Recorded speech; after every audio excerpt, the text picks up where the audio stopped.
It's April 13th. I'm down east Auto Body here in Brentwood, New Hampshire, right across the street from New England Dragway at Epping. And this is the Grand Cherokee rental I have ever since for the past few weeks because of the accident where my Jeep was totaled by a young kid in a Nissan Rogue that ran a stop sign.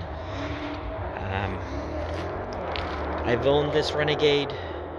I bought it in August. I apologize for the noise. That's New England Dragway right there. So I bought the Renegade in August of 2019. And shortly afterwards, I was joking around with my kids about how we should make a video about all the Easter eggs. You know, all the little details, the small little Jeep logos all over the place. Sadly, we never got around to it. And the poor thing's now totaled. But I'm going to go around and show you a few of my favorites.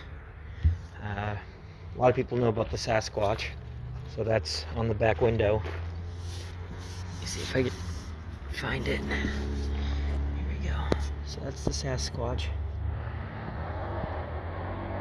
It's on the rear window. Of course, there's this. That's the one everybody pretty much knows about. The design of the taillight is supposed to be a fuel can from World War II. The stamping on the fuel cans, jerry cans as they called them in World War II, had the same basic shape. So there's a bunch of others. Okay, let me see it from here. I have to actually go inside the vehicle. It's trashed and dirty, so I apologize. This video is going to be a train wreck. So there's one. Same thing on the other side. Miniature Ford for scale. So there's lots of little Easter eggs throughout, but probably my favorite is something that is very unique to a small percentage of these Renegades, and that would be because I have a manual. Well, this poor thing's not totaled. Because this was a manual, it has a shifter boot, and right there you can see it. A little tiny Jeep logo right on the snap that holds the shifter boot on. That's kind of a cool one. So, as you can see, there's a little snap, and it's absolutely the Jeep grill and headlights right on there. They're messy. This thing is dusty and filthy actually, but anyway, that's one of them. Of course, there's the Jeep climbing up over here. I think everybody knows about that one. But that one's kind of cool. The fact that there's one right on the shifter boot snap button. I always thought that was kind of neat. This thing's been a fantastic vehicle for me. I want to do a quick little review, and I suppose I should just get that over and done with right now while I'm filming this. So, I bought it with 27,000 miles on the odometer. It now has 173, and I haven't had any problems with this thing. I mean, literally none. Actually, okay, so I've been really thinking about this. I spent a lot of time to make sure that I could give an honest assessment of what has or hasn't happened with this, with the Feep, as I call it, right? It's a Fiat Jeep made in Melfi, Italy. It's basically a Fiat mechanically, and the engine and the factory where it's built, it's all Fiat stuff with kind of a ruggedized Jeep body on top of it. So as I go through the video, if you hear me calling it the Feep, that's kind of the nickname my kids and I have been calling it.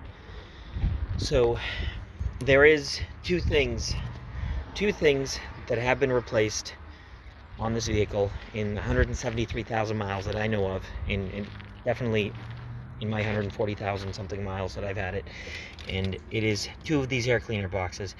If you own one of these vehicles, do the right thing and disconnect these when you're doing an oil change, and you unbolt this guy, the air cleaner.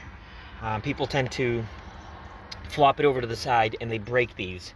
It usually breaks right here. That's a weak spot for the evap system.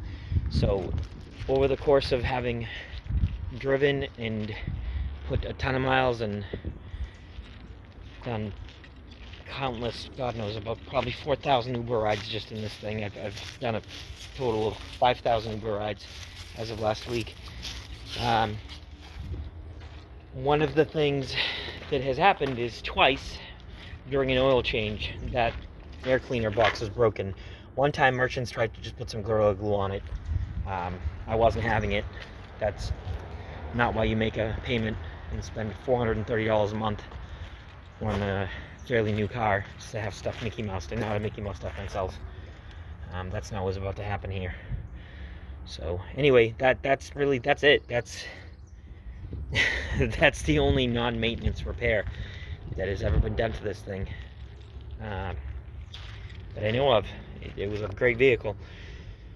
Brake pads, brakes, tires, obviously went through a lot of tires. But other than that, it's been a great vehicle. And if I'm going to be nitpicky and point out one other thing that was a little bit of an annoyance, it would be the fact that the headlights, for some reason, these headlights burn out very quickly, these headlight bulbs. I tried buying expensive ones, I tried buying the standard ones, then the cool ones, the high temperature, I mean, all different, every single variation of headlight I could buy. Best case scenario was I would get maybe 5,000 miles in 2 months out of them, something along those lines. So I don't know, weird glitch. Maybe it's something to do with this vehicle. Maybe it's the fact that I don't think so. I don't know how it could be, but I did wire in with a fuse a permanent, always running cigarette lighter. Well, power port, right? That's really the only modification I've ever done to this thing. Literally, that's it. I never messed with anything else. This thing's been a great vehicle for me. Like I said, I am sad to see it get totaled, but I wasn't interested in having some sort of a situation where this is being repaired and 2 months later, God knows how long that would take. I mean, the A-post was caved in. This was a fairly substantial hit. The vehicle should have been totaled all along. So I hope that it gets fixed. I hope it lives on. I'm hoping that somebody buys it at an auto auction and gets some more miles out of it. Could probably go another 200,000 miles for all I know. It's been a great vehicle for me. So that's about it. That's my quick review of this thing.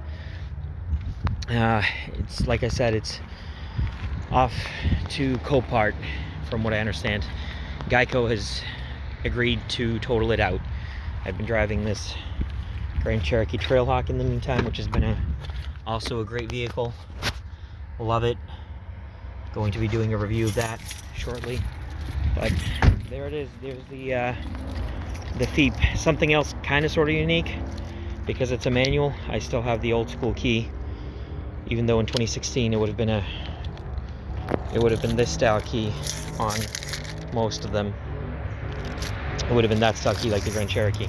I still have the fold out traditional key from years back.